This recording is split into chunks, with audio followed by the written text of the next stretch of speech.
for Tuesday, August 25th, 2020. This is the Pro and the Con Show, and I'm your host, Michael James Ott. As always, welcome to the show. So, doing a whole series, hundreds of them. By the time November 3rd rolls around, probably something close to 500 short shows talking about us all making a greater commitment to be better citizens. That's to ferret out the truth and to understand, at least being open to understanding each other. So we have to get away from this agonism, which is another way of saying this warrior stance. Someone starts bringing up, if you're a staunch Republican, someone starts talking about Democrats in any way, shape, or form, you suddenly get, angry and blustering and violent even. Okay, this is not us. This is what happens when some wealthy, powerful people, some more quote unquote left leaning and some more quote unquote right leaning, but basically all of them just seeking to manipulate, gain wealth, influence, and power. They use propaganda, and they have put us into tribes, those of us that have let that happen. So if you get just at the mention of the opposing party or an opposing party candidate or whatever, if you get furious and angry, then you are falling under their spell.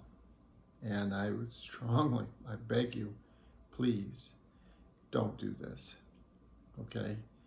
Because the reality is, if you talk to if you're a Republican, you talk to a Democrat. If you're a Democrat, you talk to a Republican. If you guys actually spend some time talking about their walk in life and how they got to where they are, you're going to find out that there's way more common ground than you would ever guess. Today's show is called Pageantry, and the reason why I'm calling that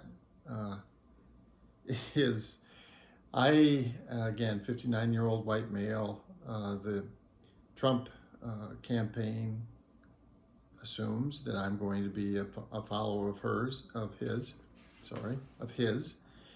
And so I get this constant bombardment of emails and text messages and stuff like that. And right now the Republican convention is going on. And so I got a special heads up on the agenda. And so if Donald Trump is reelected, this is the platform that he's promising. And the reason why I call this show Pageantry is because if you remember in the day, it was kind of a famous, not metaphor, but I'll think of it in a second. But anyway, so you ask these these beautiful women in a beauty pageant somewhere. Well, what is your goal? Well, it's to end hunger on the world, or to pursue world peace. Okay, terrible imitations of these fine folks, by the way, but you get my drift. And here is, so I cut and I pasted the best I could, because this thing came over on my phone. I cut and pasted his list of the platform, the things that they are going to get done if Donald Trump is reelected. By the way, going to get done in the short 4 years that he would be president if he's reelected. So, create more jobs, cut taxes, and protect American jobs. Okay, well, all right. Eradicate the coronavirus. America will end its reliance on China and bring back 1 million manufacturing jobs. Insurance premiums will be lowered, Social Security and Medicare will be protected, prescription drug prices will be cut, and pre-existing conditions will be covered. Now, mind you that the Trump administration has been trying to cut a lot of this stuff during the first 4 years. That's all that they've done, and the Democrats step by step have been blocking them from doing this. Anyway, school choice will be provided for every child in America. We will drain the swamp by passing congressional term limits.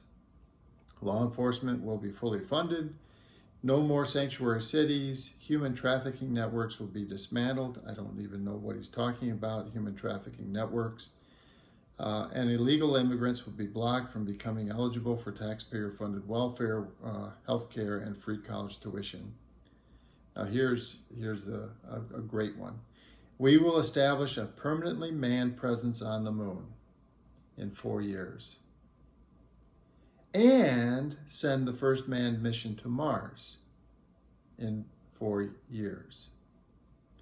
And we will end all war and bring all troops home. Yeah, doesn't that sound like the promises of a pageant queen? I'm surprised. I mean, he said end reliance on China and bring back 1 million jobs. Why didn't he say 1 trillion jobs, 1 billion jobs? Why 1 million? Why did he even stop there? Insurance premiums will be lowered, Social Security, Medicare, but protected pre-existing conditions will be covered. But again, in the first 4 years, he and the Republican Party have been steadfastly attempting everything in every way that they can to get rid of the coverage of pre-existing conditions.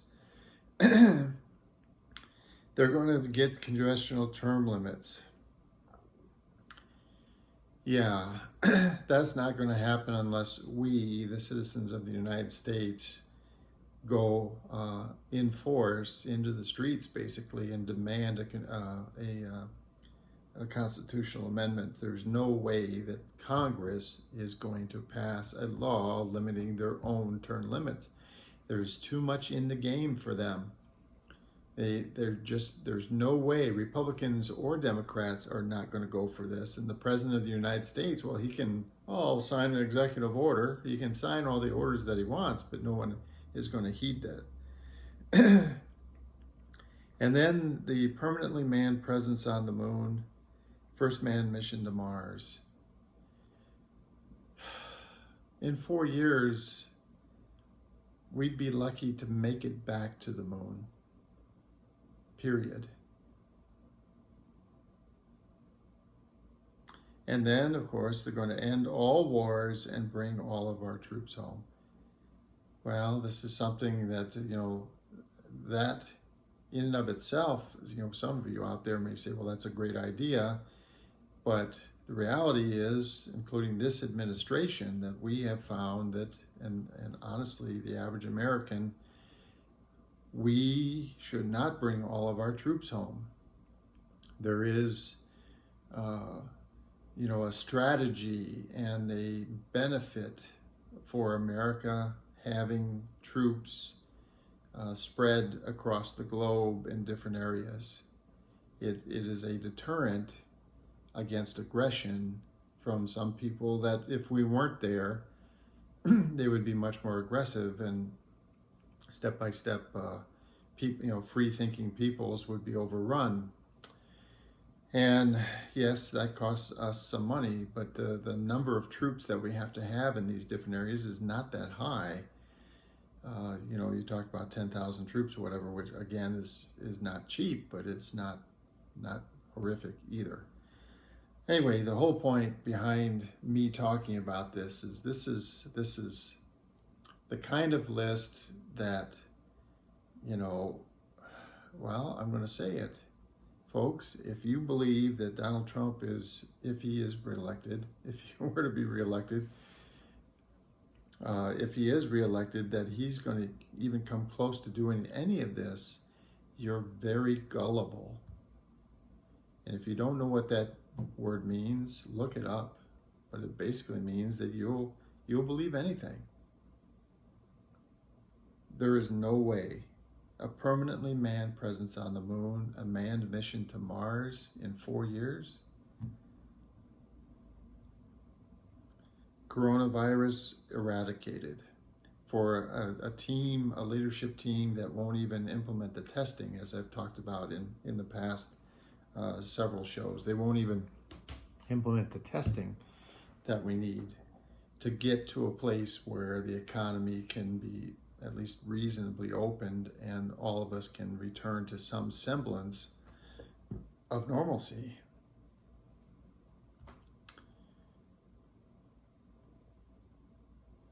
He could have put anything on that list. He could have said, "I'm going to write the next great American novel. I'm going to win an Oscar for directing a movie. I'm going to win the Nobel Prize for peace or science." All right, for the Pro and Con Show, my name is Michael James Ott, and until the next show, bye for now.